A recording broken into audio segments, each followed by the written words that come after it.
بسم اللہ الرحمن الرحیم الحمد للہ والصلاة والسلام علی رسول اللہ صلی اللہ علیہ وسلم. معزز بزرگ اساتذہ کرام اور عزیز طلبہ،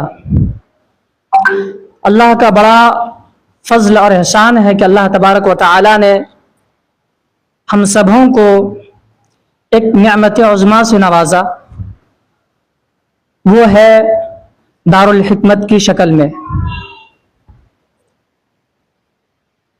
علم و حکمت انسان کی وہ دولت ہے جو نہ صرف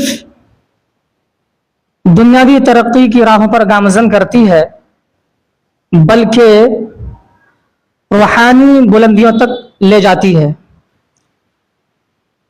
اسی نور علم کے فروغ کے لیے ہم سبوں کے مربی مرشد امیر شریعت حضرت مولانا احمد ولی فیصل صاحب دامت برکاتہم نے اپنے مبارک ہاتھوں سے دارالحکمت کا قیام مدرسہ رحمانیہ برول سپول دربھنگا میں عمل میں لایا، جو فکری بالیدگی، علمی تحقیق اور دینی عصری تعلیم کے امتزاج کا حسین مرکز بننے جا رہا ہے. دارالحکمت نہ صرف ایک تعلیمی ادارہ ہے بلکہ یہ ایک ایسا اسلامی فکری مرکز ہے جہاں ذہنوں کی آبیاری، کردار کی تعمیر اور امت مسلمہ کے فکری و تہذیبی ورثے کی حفاظت و ترویج کا عزم کیا گیا ہے.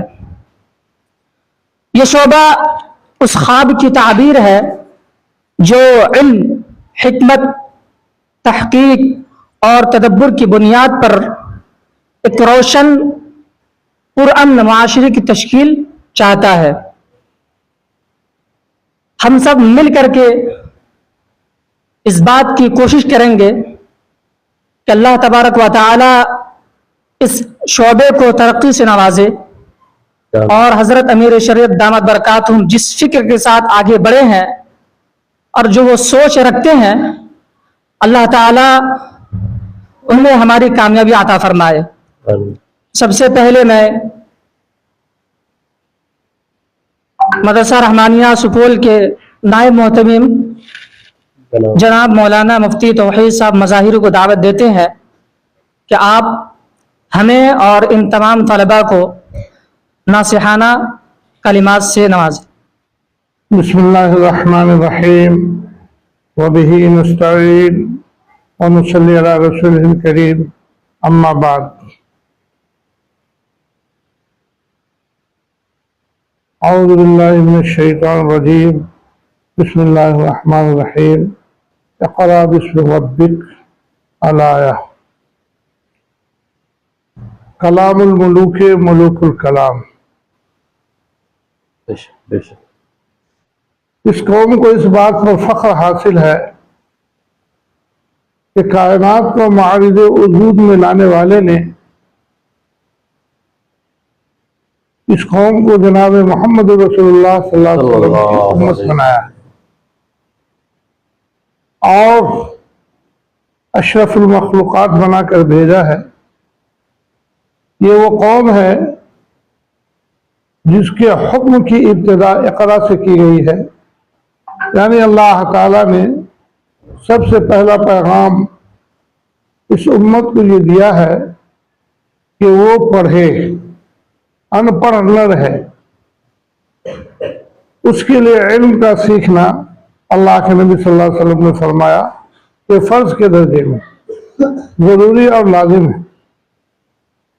اور یہ کلام جو آپ درجے حفظ میں حفظ کی شکل میں پڑھتے ہیں یا طلبہ ناظرہ کی شکل میں پڑھتے ہیں یا تفسیر کے شکل میں پڑھی جا رہی ہے، قرآن مقدس بنیاد یہی کتاب ہے اور یہ کتاب اصل ہے. تمام کے تمام علوم اسی کے ارد گرد چکر لگانے والے ہیں. کوئی تو بطور اعلیٰ اور کوئی علم بطور معاون استعمال ہوتے ہیں۔ قرآن مقدس بلا شرکت غیر اللہ کا کلام ہے، جس میں لا ریب فیہ کسی طرح کی کوئی گنجائش نہیں۔ اللہ کے کلام کو اگر آپ پڑھتے ہیں تو اس کے معنی اور مفہوم کو بھی سمجھنا بہت ضروری ہے۔ یہ ہمارے پیر و مرشد حضرت مولانا احمد ولی فیصل رحمانی خانقاہ رحمانی منگیر، سجادہ نشین خانقاہ رحمانی منگیر اور امیر شدت بہار انشاء جھارکھنڈ کی دلی تمنا ہے۔ وہ یہ چاہتے ہیں کہ مدرسہ رحمانیہ کے بچے بھی، مدرسہ رحمانیہ سپول بیرول ضلع دربھنگہ کے بچے بھی جب وہ یہاں سے نکلیں تو قرآن شریف کے حافظ ہونے کے ساتھ قرآن شریف کا ترجمہ بھی کرنے والے ہوں، قرآن شریف کے مطلب کو بھی وہ سمجھنے والے ہوں، اور ساتھ ساتھ آج یہ کمپیوٹر کی دنیا ہے، ان کو کمپیوٹر کے ذریعے سے بھی ان کو سمجھانے کی کوشش کی جائے، اور وہ طالب علم انگریزی میں بھی ماہر ہو، میتھ حساب میں بھی ماہر ہو، اور دنیا والے کسی بھی صاحب علم کا مقابلہ کرنے کے سلسلے میں یہ فائق نظر آئے اور اس کا مقام اونچا۔ یہ مقصد ہے آپ کے اس دارالحکمت کے پڑھنے کا۔ اب میں بڑے ہی ادب کے ساتھ مدرسہ رحمانیہ سپول دربھنگہ کے قائم مقام محتمم جناب حضرت مولانا ڈاکٹر شہاب الدین ندوی ازہری دامت برکاتہم سے گزارش کرتا ہوں کہ حضرت والا دارالحکمت کے مقاصد اور مشن، حضرت امیر شریعت دامت برکاتہم کی جو فکر ہے، وہ مستقبل میں ان طلباء کو کیا دیکھنا چاہتے ہیں، ان پر روشنی ڈال دیں تاکہ ہمارے لیے اور طلبہ عزیز کے لیے مشعل راہ بن سکیں۔ بسم اللہ والحمد للہ والصلاة والسلام علی رسول اللہ صلی اللہ علیہ وسلم، اما بعد فاعوذ باللہ من الشیطان الرجیم، بسم اللہ الرحمن الرحیم، وما ارسلنا من رسول الا بلسان قوم۔ اللہ عز و جل نے ہمیں بڑا حسین موقع عنایت فرمایا ہے۔ ہم لوگوں کو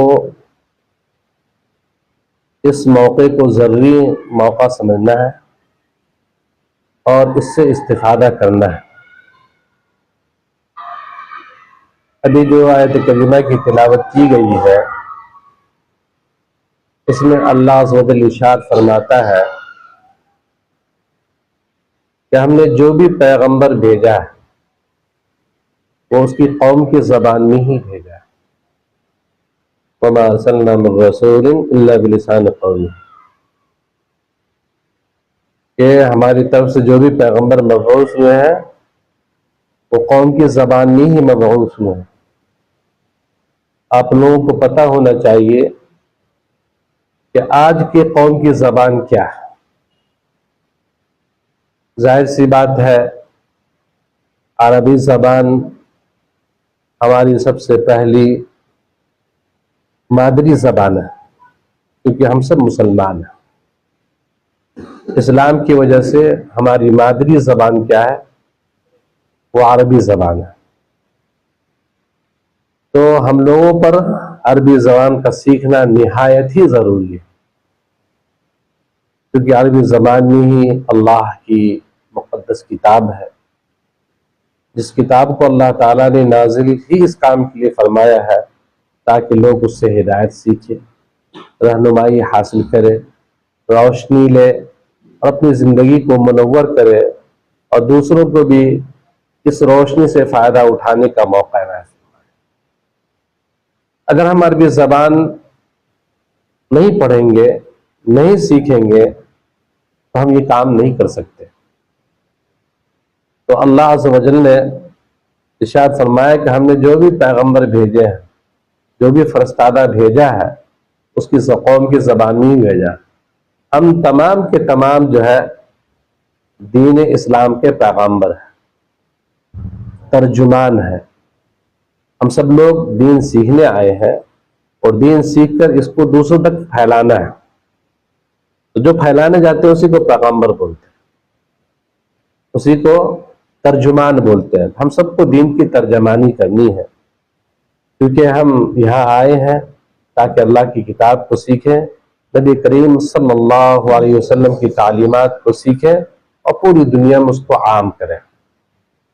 تو ہمارے حضرت سید امیر شیر سید احمد علی فیصل رحمانی حفظہ اللہ ورعاہ نے بھی دنیا دیکھی ہے، اور دیکھنے کے بعد ان کے دل میں ایک جذبہ پیدا ہوا، اور آج نہیں، تقریباً آج سے 10 سال پہلے 12 سال پہلے یہ جذبہ پیدا ہوا کہ ہمیں اس عالمی فکر کے ساتھ کچھ کرنا ہے مدرسے کے نظام کی. تو جہاں لوگ دنیاوی فوائد کے لیے، دنیاوی آرام اور آسائش کے لیے اپنے ذہنوں کو استعمال کر رہے ہیں، تو ہمارے حضرت نے چاہا کہ کیوں نہ ہم ان تمام چیزوں کو تعلیمی سسٹم میں لاگو کریں، اور ہمارے بچے یا ہم اس سے فائدہ اٹھا کر جلد از جلد آگے ہم بڑھ سکیں. تو ہمارے سامنے عربی زبان کا مرحلہ ہے. تو ظاہر سی بات ہے، جیسا ابھی مفتی صاحب نے بھی فرمایا کہ عربی زبان یعنی قرآن شریف جو ہم سیکھنے آئے ہیں، پڑھنے آئے ہیں، حفظ کرنے آئے ہیں، قرآن شریف کا حفظ کرنا ایک الگ فضیلت کا حامل ہے، اور اس کی بہت بڑی فضیلت ہے، اس میں کوئی شک نہیں ہے. لیکن اس قرآن کو سمجھنا اور سمجھ کر عمل کرنا اس سے بڑھ کر فضیلت ہے. اس کے قرآن کو سمجھنا اور سمجھ کر عمل کرنا یہ اس سے بڑھ کر فضیلت ہے. تو ہم لوگوں میں چونکہ بسا اوقات ایسا ہوتا ہے کہ بعض بچوں کو حفظ کے بعد جو ہے پڑھائی جاری رکھنے کی توفیق نہیں ہوتی ہے، مسائل آ جاتے ہیں، گھر کی الجھنیں آ جاتی ہیں، جس کی وجہ سے اپنے پڑھائی کو جاری نہیں رکھتے. تو حضرت کی یہ خواہش ہوئی کہ بچے جو حفظ قرآن کر رہے ہیں، جس کو ہم حافظ کہتے ہیں، حافظ قرآن کہتے ہیں، کیوں نہ اسی درمیان میں قرآن کا ہم فہم بھی دے دیں، قرآن کے فہم بھی دے دیں کہ اگر کسی وجہ سے ان کو آگے مرحلہ جاری رکھنے کا موقع نہ مل سکا تو کم از کم جو ہے وہ قرآن جس کو انہوں نے حفظ کیا ہے، جس کو تراویح میں پڑھتے ہیں، اس کو پڑھیں گے اور اس سے تاثر لیں گے، اپنی زندگی کے اندر تبدیلی لائیں گے، اور دوسروں کو بھی اس قرآن سے مؤثر کریں گے. تو اس وجہ سے انہوں نے کہا کہ نہیں، حفظ تو ہم کریں گے ہی کریں گے، لیکن اس کے ساتھ ہم حفظ قرآن کو سمجھیں گے بھی. اور سمجھنے کے لیے انہوں نے دارالحکمت کی بنیاد رکھی. دارالحکمت یقیناً یہ ایک آواز ہے، وقت کی آواز ہے، ایک ضرورت کی آواز ہے. دارالحکمت ایک ضرورت کی آواز ہے، اور کہیے کہ ایک کھوئی ہوئی عزت اور کھویا ہوا شرف اس کی ایک بازیافت ہے کہ دارالحکمت کے ذریعے ہم لوگ یا ہمارے حضرت امیر شریعہ چاہتے ہیں مسلمانوں کی جو چمکتی ہوئی عزت تھی، لہلہاتی ہوئی جو حکومت تھی، اور جو ان کی روانی تھی، کس طریقے سے دوبارہ وہ چیز واپس آ سکے، لوٹ سکے. تو انہوں نے کہا کہ تعلیم ہی سب سے بڑا ذریعہ ہے، سب سے بڑھ کر ذریعہ ہے. اس پر اگر ہم کنٹرول حاصل کر لیں گے تو انشاءاللہ دنیا کے دوسرے تمام مشاکل پر ہم آسانی سے کنٹرول حاصل کر لیں گے. تو انہوں نے دارالحکمت کا آغاز فرمایا. الحمدللہ دارالحکمت آپ کے خانقاہ مدرسہ جامعہ رحمانی خانقاہ منگیر میں بہت ہی اچھی طریقے سے چل رہا ہے. اللہ تعالی ہم سبوں کو 100% عمل کرنے کی توفیق عطا فرمائے. آمین ثم آمین. وآخر دعوانا الحمدللہ رب العالمین.